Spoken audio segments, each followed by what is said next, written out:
ఎన్ని రకాలుగా చూపించండి రా. ఇప్పుడు వస్తుంది ప్రభాస్ అరే నా చిన్నప్పుడు నేనే పెద్ద దెయ్యాలుగా వెళ్ళి మా ఊర్లో అందరం బెదిరించాడు నేనే.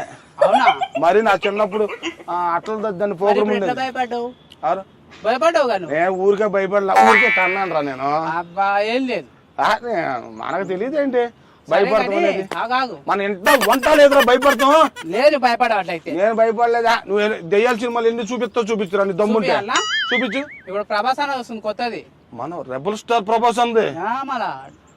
అరే మన అన్నది దెయ్యాల సినిమా ఏంట్రా, ఇంతవరకు ఎప్పుడు చేయలేదు కదా. దయ్యాలు మళ్ళా కామెడీ, దెయ్యాలు RR movie comedy first time కదరా అన్న చేయటం సినిమాలో. అదే మన కామెడీ బాగుంటది కదా ప్రభాస్ అన్నది. కామెడీ ఎరగ తీసేస్తాడు, మళ్ళీ దెయ్యాల క్యారెక్టర్ మళ్ళీ అవసరం ఏంట్రా. అంటే కొత్తగా ఉంటదని ట్రై చేసిండు. ఎవరితారా చేసిన సినిమా ఇది? డైరెక్టర్ మారుతి గారు. ఆయనతో చేసిండు కానీ కొంచెం ఇష్యూస్ వచ్చినాయి. ఏమి ఇష్యూరా? షూటింగ్ లేట్ అయిందని అందరు అడుగుతున్నారు ఏమైంది. ఆయన ఎప్పుడు లేట్ చేయడు, ఇంతకుముందు ఎప్పుడు చేయలేదా సినిమాలు లేట్ గా చేయలేదు. ఇప్పుడు ప్రభాస్ అన్న డేట్లు ఇవ్వాలి కదా, చాలా సినిమాలు చేస్తున్నాడు కదా. అది అన్న సినిమాలు 4 ఉన్నాయి కాబట్టి డేట్లు దొరకగా కొంచెం లేట్ అవుద్దులే గానీ అందుట్లోకి మన డైరెక్టర్ ఇంత ముందు దెయ్యాల సినిమాలు చేశాడా? లేదు కామెడీ మొత్తం కామెడీ. మరి దాంట్లోకి యాడ్ కొంచెం RR చేశారా? నవ్వుకోవాలని. అరే